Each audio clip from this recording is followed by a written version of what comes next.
Viagens cá dentro. Uma proposta para o seu desenvolvimento pessoal, com a psicóloga Martina Dias.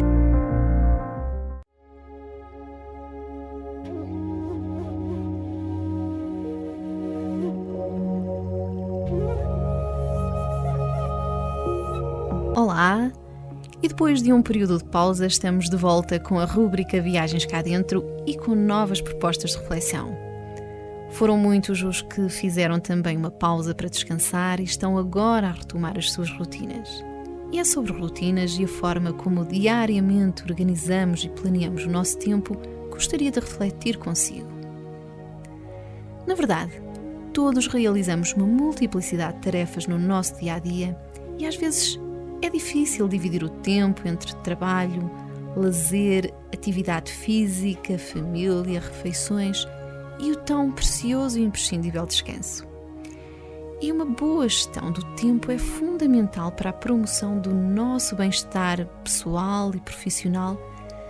Já uma má gestão e administração do nosso tempo pode trazer várias consequências negativas, potenciando muitas vezes situações de stress, ansiedade, frustração, problemas até a nível dos nossos relacionamentos, causar insónias e tantas vezes distúrbios alimentares. Mas como é que podemos administrar o nosso tempo de forma mais tranquila e harmoniosa? Um aspecto importante a considerar é conhecer-se a si mesmo. É importante que, quando tem uma determinada tarefa para desenvolver, conheça bem a sua estrutura de funcionamento e perceba o limite da sua capacidade e quanto tempo precisa para realizar essa tarefa. Para perceber melhor a sua forma de funcionamento, coloque algumas questões a si próprio. Quando tiver um determinado compromisso ou uma determinada tarefa, por exemplo, quantas horas precisa dormir?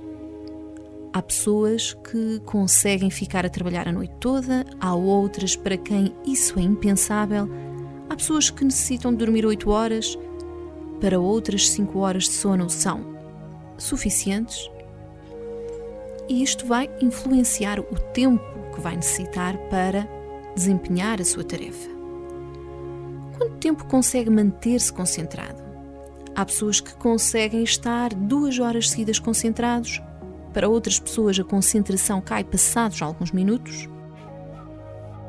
Quais os dias da semana em que sente que está mais produtivo? Para algumas pessoas as segundas-feiras são momentos mais introspectivos, estão menos proativos, então devem evitar marcar compromissos para esses dias. Para outras pessoas, as sextas-feiras são dias em que estão já muito cansados e, neste caso, devem optar por marcar compromissos importantes ou tarefas mais exigentes no outro dia da semana.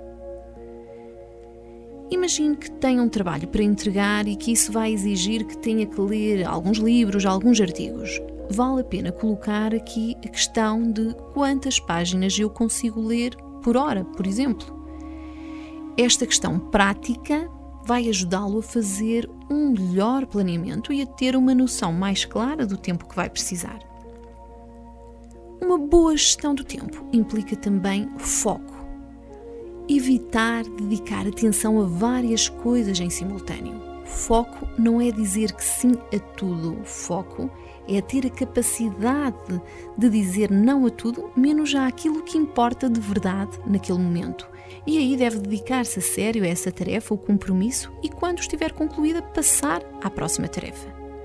A nossa capacidade humana de fazer várias tarefas em simultâneo de forma produtiva é limitada. Por exemplo, atender chamadas e responder a e-mails para rentabilizar o tempo pode ser algo pouco produtivo. Estabeleça prioridades. Priorizar é essencial, ou seja, distinguir as tarefas urgentes daquelas que podem esperar e podem ficar para depois. Quais são as tarefas de curto prazo, as tarefas de médio e longo prazo? E para tal, pode ser importante ter uma agenda. Se não tiver uma agenda, vai fazer as coisas quando tiver vontade e não quando têm de ser feitas. Tenha também atenção à procrastinação. Há muitas coisas que por vezes vamos adiando porque achamos que não estamos bem preparados, mas elas têm efetivamente que ser feitas. Por isso, o melhor mesmo é passar à prática. Evite pensar na tarefa seguinte. Quando tem uma tarefa em mãos, deve procurar concentrar-se e dedicar-se inteiramente a essa tarefa que está a realizar, como se fosse o único lugar onde pudesse estar nesse momento. Porque pensar na tarefa seguinte é o envenenamento da tarefa atual.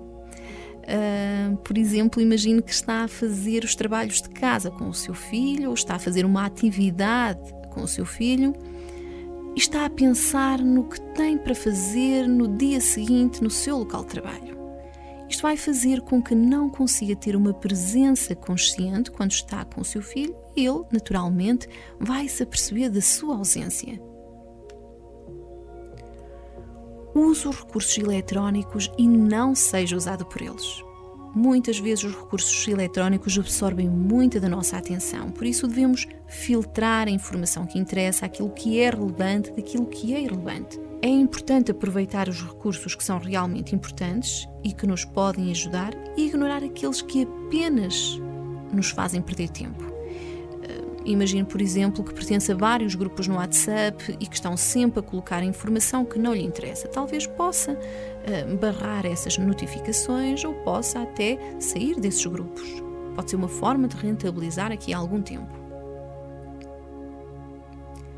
Diversificar tarefas. Quando temos muitas tarefas é bom diversificá-las, porque o cérebro humano tenta desligar quando as tarefas se tornam muito repetitivas e a mudar de foco.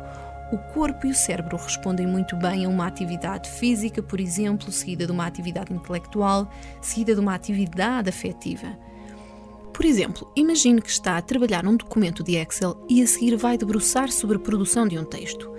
É muito mais produtivo do que se mantiver na mesma atividade. Aprenda a dizer não. É importante exercitar e dizer não, e por vezes há pessoas que solicitam frequentemente e sugam muito da sua energia e para evitar desagradá-las têm dificuldade em dizer não, mesmo sabendo que isso lhe pode ser prejudicial. Aprenda também a delegar tarefas. Prepare e treine outras pessoas para fazer essas atividades, evitando uma atitude egocêntrica de que só você é que é capaz de fazer, porque isso vai conduzi-lo a um grande desgaste e vai também comprometer os seus níveis de produtividade. Espero que esta reflexão lhe possa ter sido útil e o ajude a organizar e a planear melhor o seu dia-a-dia de forma mais tranquila e com menos stress. Para a semana estarei aqui novamente consigo para mais um tema que julgo ser do seu interesse.